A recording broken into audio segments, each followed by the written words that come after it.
마르코가 전한 거룩한 복음입니다.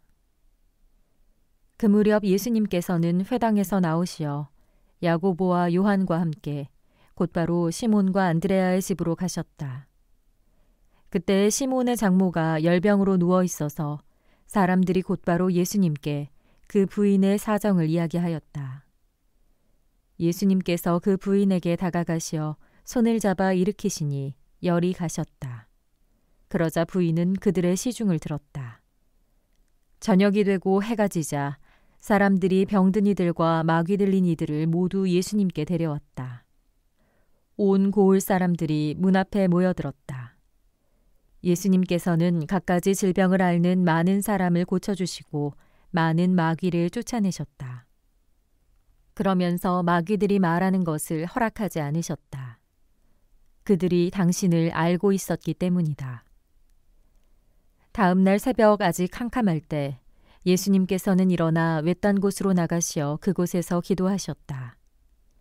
시몬과 그 일행이 예수님을 찾아 나섰다가 그분을 만나자 모두 스승님을 찾고 있습니다 하고 말하였다. 예수님께서 그들에게 말씀하셨다. 다른 이웃 고을들을 찾아가자. 그곳에도 내가 복음을 선포해야 한다. 사실 나는 그 일을 하려고 떠나온 것이다. 그러고 나서 예수님께서는 온 갈릴레아를 다니시며 회당에서 복음을 선포하시고 마귀들을 쫓아내셨다. 주님의 말씀입니다. 선미 예수님, 차동욱 시몬 신부입니다. 오늘 복음에서 예수님의 하루 일과가 나옵니다. 하느님 나라를 선포하고 병자들을 치유하고 마귀들을 쫓아내고 죄인들을 용서하시며 이렇게 많은 일을 하셨고 많은 사람들을 만났습니다. 그리고 가장 중요한 기도를 잊지 않으셨습니다. 다음 날 새벽 아직 캄캄할 때 예수님께서는 일어나 외딴 곳으로 나가시어 그곳에서 기도하셨다. 그렇습니다. 가장 중요한 것, 그리고 가장 먼저 이루어져야 할 것은 기도입니다. 그런데 예수님께서 새벽부터 하느님께 청할 일이 있어서 기도하셨을까요? 이 기도의 의미는 함께함입니다. 예수님은 모든 일을 하느님과 함께 하셨습니다. 모든 삶을 하느님과 함께 살아가셨습니다. 기도를 통해서 그것을 확인하고 하느님으로부터 힘을 다시 얻었던 것입니다. 오히려 기도가 가장 필요 없는 분은 예수님이십니다. 아버지와 나는 하나이다 라는 요한복음의 예수님 말씀대로 예수님은 하느님과 같은 분이십니다.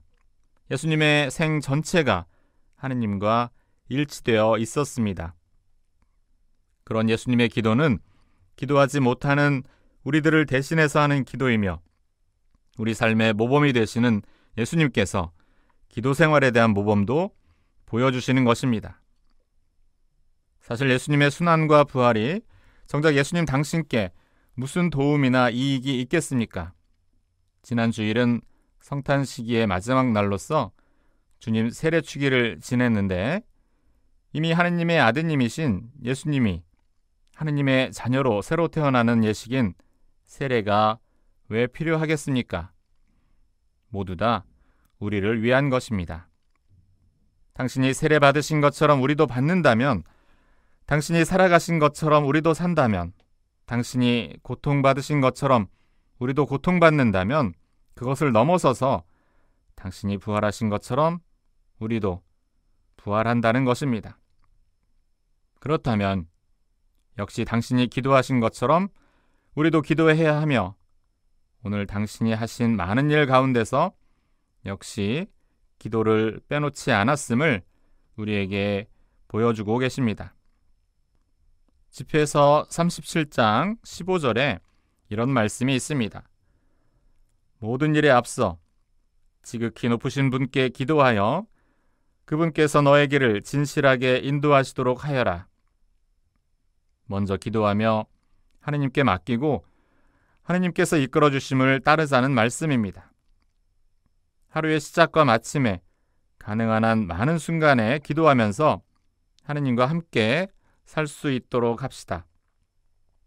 하느님과 예수님이 하나로서 이미 하느님 나라를 사셨던 것처럼 우리도 기도 안에서 이 세상에 살면서도 하느님 나라의 힘을 얻고 기쁨을 간직하며 살아갑니다.